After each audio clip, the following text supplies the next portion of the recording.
दिल्ली में नई सरकार के शपथ ग्रहण के साथ ही मंत्रियों को विभागों का बंटवारा कर दिया गया है और मुख्यमंत्री रेखा गुप्ता ने अपने पास वित्त समेत 9 विभाग रखे हैं। बाकी विभाग अलग अलग मंत्रियों को दिए गए, लेकिन चुनौती उन वादों को पूरा करने की है जो चुनावों के समय किए गए थे। हालांकि उस दिशा में रेखा गुप्ता सरकार ने कदम बढ़ा भी दिए हैं। पहली ही कैबिनेट की बैठक में आयुष्मान भारत योजना को मंजूरी मिली है। आपको बताते हैं, रेखा गुप्ता के 6 मंत्री अपना अपना पदभार आज संभाल सकते हैं और नई सरकार के पहले दिन ही आतिशी ने मुख्यमंत्री रेखा गुप्ता सरकार पर हमला बोलते हुए कहा कि पहले महिलाओं को 2500 रुपए देने का फैसला लागू करें। पहले दिन कैबिनेट की बैठक और कैबिनेट के फैसले के बाद रेखा गुप्ता लोगों के बीच में है और उनके आवास के बाहर समर्थकों की भारी भीड़ उमड़ पड़ी है और सुबह से ही आज भी समर्थक उनसे मुलाकात करना चाह रहे हैं, उनको बधाइयां देने के लिए पहुंच रहे हैं।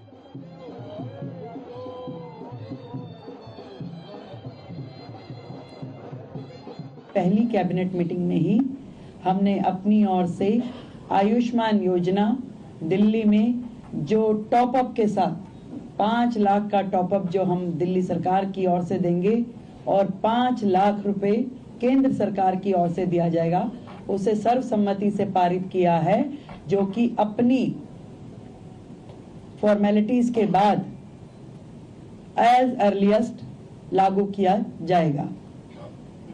दूसरा विषय, कैग की रिपोर्ट्स 14 रिपोर्ट्स पेंडिंग हैं जो कि पिछली सरकार ने टेबल नहीं की। पहला ही हाउस जो होगा उसमें उन रिपोर्ट्स को पेश किया जाएगा। तो मुख्यमंत्री रेखा गुप्ता और विभागों का जो रेखा गणित है वो भी अब आपको बता देते हैं। मुख्यमंत्री रेखा गुप्ता के पास में वित्त, महिला बाल विकास, विजिलेंस है, राजस्व है, सर्विसेज उनके पास है और वैश्य समुदाय से आते हैं।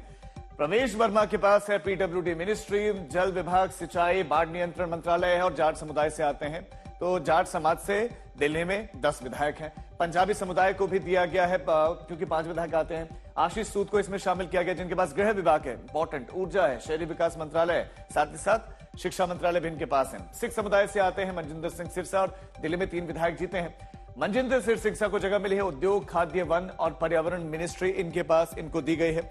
दलित समुदाय से भी दिल्ली में 4 विधायक जीते हैं। रविंद्र इंद्राज को भी जगह मिली है जिनको सोशल वेलफेयर, सहकारिता, SC/ST कल्याण मंत्रालय, ये मिनिस्ट्री है, इनको सौंपी गई है। ब्राह्मण समुदाय से 5-7 विधायक जीते हैं। कपिल मिश्रा को कैबिनेट में जगह मिली है जिनके पास कानून मंत्रालय, श्रम रोजगार, कला संस्कृति और पर्यटन मंत्रालय कपिल मिश्रा को दिया गया। पूर्वांचल से 5 विधायक आते हैं।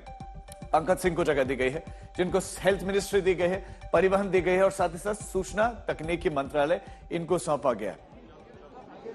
और ये सुबह सुबह की हम आपको तस्वीरें भी दिखा रहे हैं जहां रेखा गुप्ता अभी भी लोगों के बीच में है और उनके जो समर्थक है उनके पास मिलने के लिए पहुंच रहे हैं और उनको बधाई देने के लिए पहुंच रहे हैं। कुछ लोग देखिए सेल्फी खींचते हुए भी दिखाई थी और रेखा गुप्ता खुद फोन हाथ में ले रहे हैं। रेखा गुप्ता कैबिनेट की पहली बैठक के बाद से मंत्री मनजिंदर सिंह सिरसा से आज तक संवाददाता सुशांत मेहरा ने खास बातचीत की, सुनाते हैं आपको।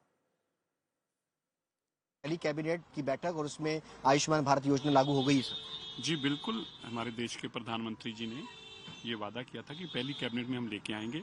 आज सबसे पहली कैबिनेट में वही 2 चीजें लेके आए जिसमें एक आयुष्मान भारत को दिल्ली के अंदर लागू करने के लिए इजाजत दी गई और दूसरा जो कैग की रिपोर्ट थी, ऐसी 14 रिपोर्टें हैं जिनको जानबूझकर टेबल इसलिए नहीं किया गया क्योंकि उसमें बहुत बड़े घोटाले हैं। परफॉर्मेंस बेस्ड रिपोर्ट्स हैं जिसमें शराब की सप्लाई को लेके जिसमें बहुत सारे घोटाले निकलने की आशा है, तो इसलिए उन रिपोर्टों को दबाया गया था, उनको भी टेबल करने की इजाजत दे दी गई है। तो दोनों चीजें जो हैं ये अब विधानसभा के कैबिनेट ने इजाजत दे दी है। इसके अलावा पहले सत्र के अंदर माना जाए कि सारी रिपोर्ट जो है टेबल हो जाएगी। जी बिल्कुल, इसी पहले सत्र में ही टेबल होंगे। आपका पोर्टफोलियो भी आ गया है, किसको लेकर के क्या कुछ प्रतिक्रिया आपकी? देखिए, चैलेंज है, हमें अच्छा है कि जो पार्टी ने हमें काम दिया है, जो हमारे सीएम साहबा ने हमें काम बांटा है, हम उसको शिद्दत से करेंगे और दिल्ली को संवारने के लिए एक टीम का काम है। खाली एक पोर्टफोलियो मिलने से कुछ ऐसा नहीं है कि वो अकेला, ये टीम वर्क है और हम सब टीम को मिलकर काम करना होगा और हम दिल्ली को बदलने के लिए सब एकजुट रात दिन काम करेंगे और आपको भी रात 10-10 बजे तक ऐसे जगाया करेंगे रोज। अब तो पूर्व सीएम आतिशी ने रेखा गुप्ता पर निशाना साधते हुए कहा कि पहले महिलाओं से क्या हुआ, अपना वादा पूरा करें। मुझे दुख है इस बात का कि सरकार बनने के पहले ही दिन भारतीय जनता पार्टी ने अपने वादे तोड़ने शुरू कर दिए, दिल्ली वालों को धोखा देना शुरू कर दिया। पहली कैबिनेट की बैठक हो गई, लेकिन 2,500 रुपए हर महीने हर महिला को देने वाली योजना पास नहीं हुई।